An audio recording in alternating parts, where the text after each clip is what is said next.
it's a profession, it's a noble profession at the same time, it's a service ba? Kay bisag usahay ka ng routine na kaayo para nako ang pagiging nurse nga feel ako murag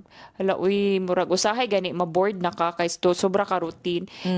Eventually naagi gyapon kay mga patient ba nga makaingon ka nga hala uy givalue gihapon di ay ko nila no. Kay naagi na mga random nga mga patient nga dili lang ka maka waray pakiba murag appreciative.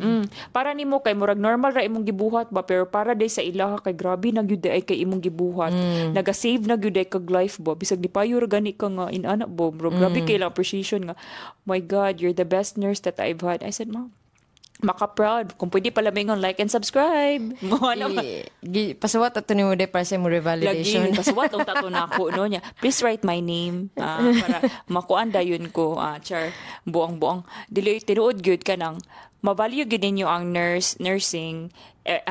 kay kana ganing kuan magud siya kanang dili magud siya ingnon nga wala koy against sa other profession ha pero motuog gyud ko nga basta nurse ka very versatile gyud ka flexible gyud ka kay kung bisag kung nursing ka kay pwede ba ya ang nurse mo adto call center pwede ba ya ang nurse mo adto resort no kay naman tay resort nurse company nurse or pwede ka mo atog mga production work pwede ka mo atog mga production ano kanang factories and then na so may buhaton sa factories day di kanang naaman na sila nurse dito kanang company nurse lagi may ana company nurse ingon ana bisag dili ka nurse bisag asa ka sa cruise ship sa cruise ship in ana ba very very jud ta very flexible good ang nursing kay model manggod ka og lives as at the same time model ka og patient ba kanang nya nindot kaayo imong therapeutic nindot ang gitudlo nga therapeutic communication manggod magamit gyud nimo siya imong communication diri mahasa gyud imong communication skills mahasa imong interpersonal skills mahasa imong interpersonal skills when in terms unsaon nimo pagbasa sa pasyente kay naaman mi gitudlo baya sa nursing nga verbal ug non-verbal cues ana ba kanang imong i-assess kung unsa ilahang kanang ginalihok or manners nila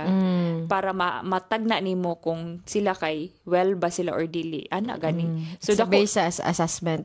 based sa assessment ba so dako kay na siya tabang so padayon na gid mo ha ay ra gyud mo give up ana kabalo ko kay kapoy kay magtuon no pero padayon na jud mo kay at the end of the day kay ma-proud gyud mo sa yourself ug makuha na ninyo ang inyong RN ang inyong license to inyong practice. License o then kamo na bahala if dili gyud nursing para sa inyo ha then pangita mo ganahan gyud mo pero if para tingin ninyo para gyud ninyo nursing kay I salute you good kay we need you more